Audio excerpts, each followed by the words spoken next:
नमस्कार दोस्तों, स्वागत है आपका आज के मुख्य समाचार में। सबसे पहली बड़ी खबर में आपको बताएंगे, पश्चिम में भाजपा का सूरज पहले ही चरण में हो जाएगा अस्त, अखिलेश यादव।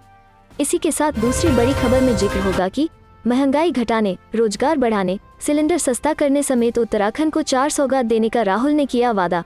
तीसरी बड़ी खबर में आपको बताएंगे कि राहुल गांधी का ऐलान, चरणजीत सिंह चन्नी होंगे पंजाब में कांग्रेस का सीएम चेहरा।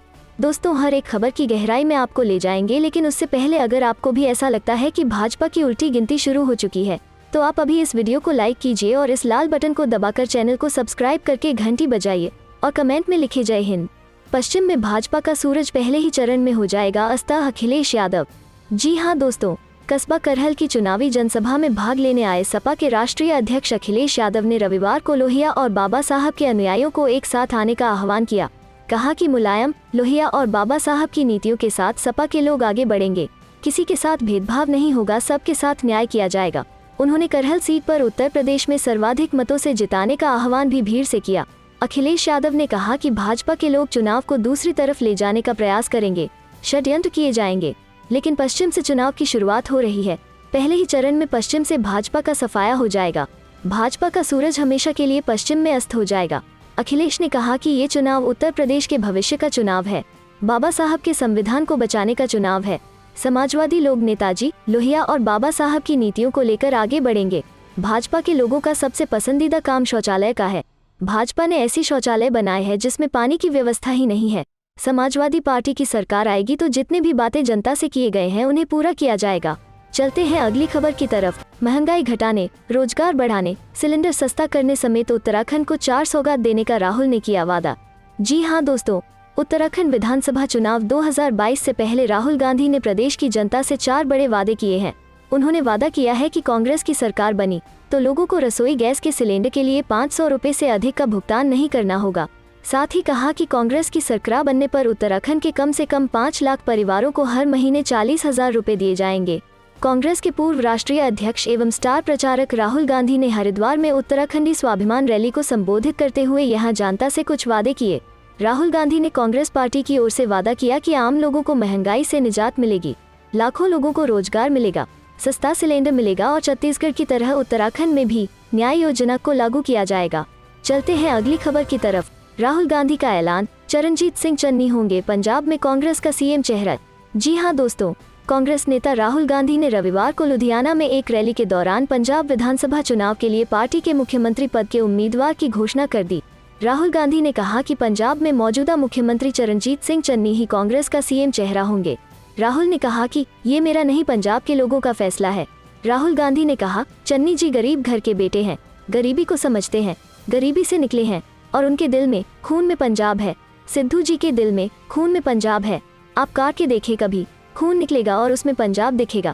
इससे पहले राहुल गांधी ने रविवार को लुधियाना के हयात रीजेंसी में पंजाब के मौजूदा मुख्यमंत्री चरणजीत चन्नी, पंजाब प्रदेश कांग्रेस कमेटी के प्रमुख नवजोत सिंह सिद्धू, पीपीसीसी के पूर्व प्रमुख सुनील जाखड़ और एआईसीसी महासचिव केसी वेणुगोपाल के साथ बंद कमरे में बैठक की थी।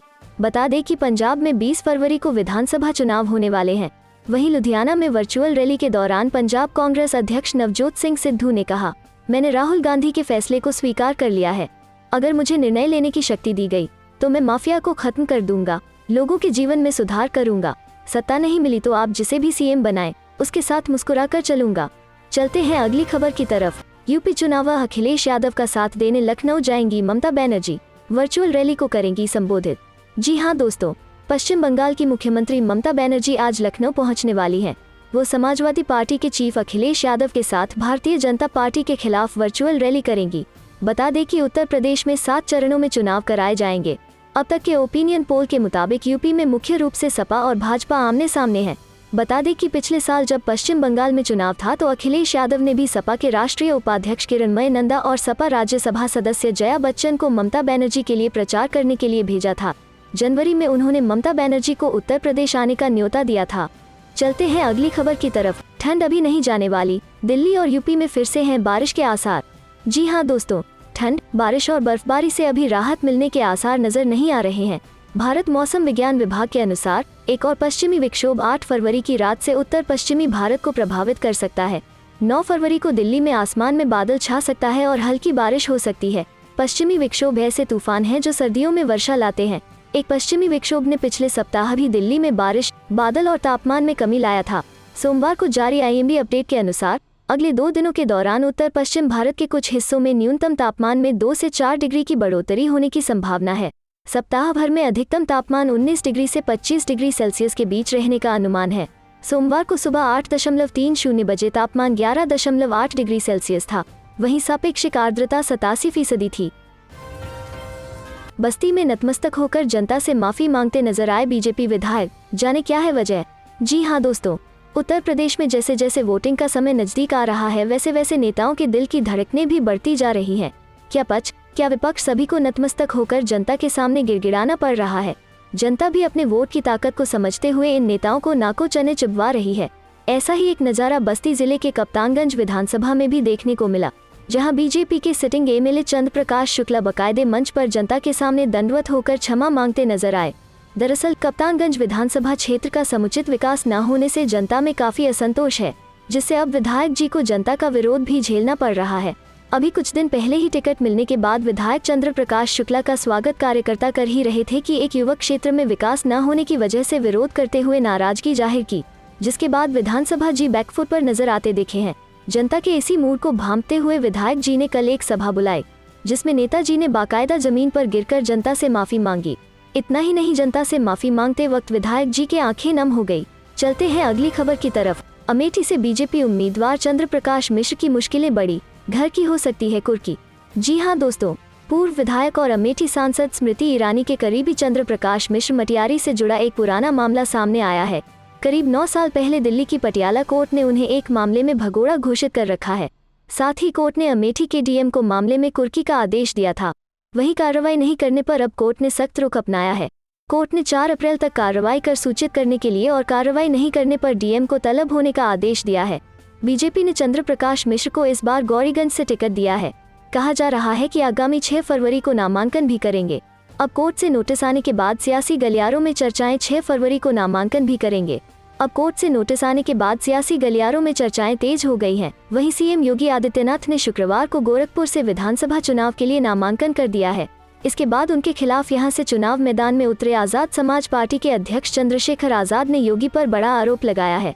उन्होंने सोशल मीडिया पर लिखा, योगी जी मुझे पता है आप धनबल, बाहुबल और सत्ता का दुरुपयोग कर मेरा आवेदन निरस्त कराकर चुनाव एक तरफा जीतना चाह रहे हैं। गोरखपुर में आपके द्वारा सताया गया एक व्यक्ति लोकतांत्रिक जवाब देना चाहता है। जनता के निर्णय का सामना करने की हिम्मत कीजिए, लोकतंत्र की हत्या मत करिए। चलते हैं अगली खबर की तरफ। छात्रों पर लाठी बरसाकर 6800 सीटों का झुंझुना थमाया, इस साजिश का जवाब देना होगा योगी जी। भीम आर्मी चीफ चंद्रशेखर का योगी सरकार पर हमला। जी हाँ दोस्तों, उत्तर प्रदेश के विधानसभा चुनाव में लड़ाई दिलचस्प होती जा रही है। ऐसे में जहां प्रथम चरण की वोटिंग के लिए महज 5 दिन ही शेष बचे हुए हैं, इस दौरान सभी राजनीतिक दल एक दूसरे पर आरोप प्रत्यारोप करते हुए नजर आ रहे हैं। इसी कड़ी में भीम आर्मी के चीफ चंद्रशेखर ने योगी सरकार पर तंज कसते हुए कहा कि 1 साल से ज्यादा लंबा छात्र संघर्ष हो गया है। योगी सरकार की जुल्म की इंतहा है। जहां दर्जनों बार लाठी बरसाकर 6800 सीटों का झुंझुना थमाया, उसे भी कानूनी पचड़े में फंसा दिया। ऐसे में प्रदेश के छात्रों के साथ हुई साजिश का जवाब देना होगा योगी जी। दरअसल बीते दिन चंद्रशेखर आजाद ने ऐलान किया है कि वो गोरखपुर सदर सीट से सीएम योगी के खिलाफ विधानसभा चुनाव लड़ेंगे।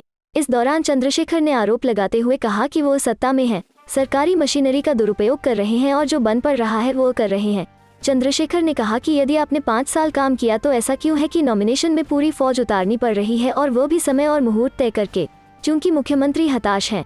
उन्होंने कहा कि मुझे यह डर है कि सीएम सत्ता का दुरुपयोग करके कहीं मेरा नॉमिनेशन न रद्द करवा दे, क्योंकि जो कार्यशैली मुख्यमंत्री की है वो इतने डर में है कि वो नॉमिनेशन कैंसिल करवा सकते हैं।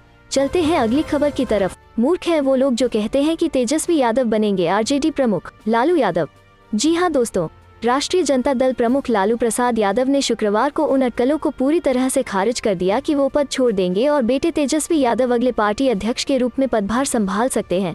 दिल्ली में जब लालू प्रसाद यादव से पूछा गया कि क्या तेजस्वी यादव को पार्टी का राष्ट्रीय अध्यक्ष बनाया जाएगा, तो उन्होंने कहा, मूर्ख लोग हैं जो ये बात फैलाते हैं, जो भी होगा हमें पता चल जाएगा।